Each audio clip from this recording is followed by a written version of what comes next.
വയനാട് 900 കണ്ടിയിലെ റിസോർട്ടിൽ അപകടത്തിൽപ്പെട്ട് യുവതി മരിച്ച സംഭവത്തിൽ ടൂറിസം സംഘടനകളുടെ യോഗം വിളിച്ച് വയനാട് ജില്ലാ കളക്ടർ. ലൈസൻസ് ഉൾപ്പെടെയുള്ളവയ്ക്കായി രേഖകൾ ഹാജരാക്കാൻ റിസോർട്ട് ഉടമകൾക്ക് 10 ദിവസത്തെ അവസരം കൊടുക്കും.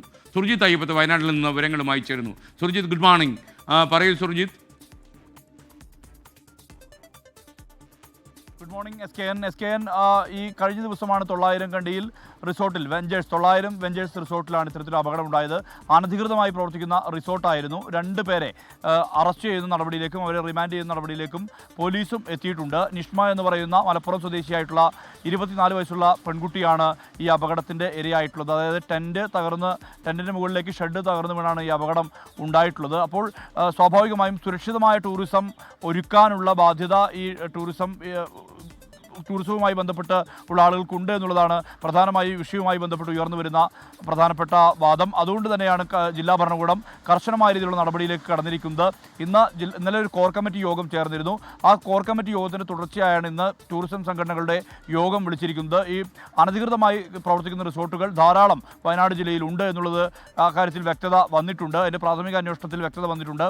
1000-ഓളം റിസോർട്ടുകളാണ് അതിൽ ലൈസൻസ് അടക്കമുള്ള കാര്യങ്ങളുള്ളത്. ടൗൺ പ്ലാനറുടെ റിപ്പോർട്ട് അനുസരിച്ചാണ് ഇക്കാര്യം ജില്ലാ ഭരണകൂടം വ്യക്തമാക്കിയത്. എന്തായാലും ഈ ആളുകളുടെ, അതായത് ഇത്തരം അനധികൃതമായി പ്രവർത്തിക്കുന്ന റിസോർട്ടുകളെ സംബന്ധിച്ച് അതിൻ്റെ കണ്ടെത്തൽ നടത്താനുള്ള നിർദ്ദേശമാണ് ജില്ലാ കളക്ടർ നൽകിയിരിക്കുന്നത്. അതോടൊപ്പം ഈ 10 ദിവസത്തെ അവസരം ഇവർക്ക് രേഖകൾ ഉൾപ്പെടെ ഹാജരാക്കി ലൈസൻസ് സ്വന്തമാക്കുന്നതിന് വേണ്ടി ഒരു ഏകജാലക സംവിധാനം ഉൾപ്പെടെയുള്ള കാര്യങ്ങൾ നടപ്പിലാക്കും. ഇതിനുശേഷം പോലീസും അതോടൊപ്പം തന്നെ വിവിധ വകുപ്പുകളും, പോലീസും വനം വകുപ്പും ഉൾപ്പെടെയുള്ള സംവിധാനങ്ങൾ ഉപയോഗിച്ചുകൊണ്ട് ഒരു റെയ്ഡ്, ഒരു കോമ്പിംഗ് നടത്താനുള്ള തീരുമാനത്തിലേക്കാണ് ജില്ലാ ഭരണകൂടം എത്തിയിട്ടുള്ളത്. അത്തരത്തിൽ തുടർന്നും അനധികൃതമായി റിസോർട്ടുകൾ പ്രവർത്തിക്കുകയാണെങ്കിൽ അതിന് താഴിടുക എന്നുള്ള ലക്ഷ്യം തന്നെയാണ് ജില്ലാ ഭരണകൂടത്തിലുള്ളത്. മാത്രമല്ല സുരക്ഷിതമായ രീതിയിലുള്ള ടൂറിസം ഒരുക്കാനുള്ള സാഹചര്യം കൂടി അതിൻ്റെ ഭാഗമാണ് ഇന്ന് ടൂറിസം സംഘടനകളുടെ യോഗം വിളിച്ചിരിക്കുന്നത്. ആ യോഗത്തിൽ കൃത്യമായ രീതിയിലുള്ള തീരുമാനങ്ങൾ ഉണ്ടാകും. ഇത് ടൂറിസം സംഘടനകളെയും ബാധിക്കുന്നതാണ് ഈ അനധികൃതമായി പ്രവർത്തിക്കുന്ന റിസോർട്ടുകൾ എന്നുള്ള കാര്യം.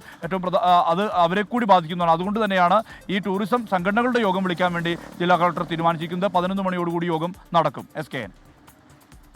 Okay, thank you. സുർജിത്ത് അയ്യപ്പത്താണ് വിവരങ്ങൾ നൽകിയത്.